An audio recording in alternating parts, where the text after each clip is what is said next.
গতিকে মই মানুহে কৰা ষড়যন্ত্ৰ মই কেতিয়াও দেখা নাপাওঁ। আচলতে মোৰ মনটো খুব চফা।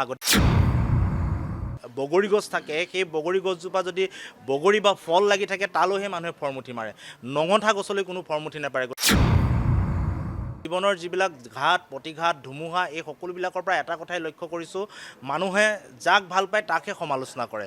আৰু আমি আপোনালোকে চাব যে এজোপা যদি, গতিকে মই ভাবোঁ যে মানুহে যেতিয়া সমালোচনা কৰে, মানুহে যেতিয়া বেয়াকৈ কয়, তেতিয়া মই নিশ্চিতভাৱে তাক মই যোগাত্মক দৃষ্টিৰে লওঁ আৰু আহি থাকিবলগীয়া দিনত কাম কাজ কৰি আগবাঢ়ি যাবৰ কাৰণে শক্তি পাওঁ। গতিকে সকলোবিলাক মানুহে কোৱা কথাবিলাকৰ জৰিয়তে মই অনাগত দিনত মোৰ বিপক্ষে বা মোৰ ফালে কোৱা ধনাত্মক ঋণাত্মক এই সকলোবিলাক কথা বতৰা লৈ মই অনাগত দিনত আগবাঢ়ি যাম। গতিকে বাক স্বাধীনতা খৰ্ব কৰিব মই কেতিয়াও নিবিচাৰোঁ। যিকোনো খবৰৰ বাবে যোগাযোগ কৰক আমাৰ এই নম্বৰত 9181 307 2221।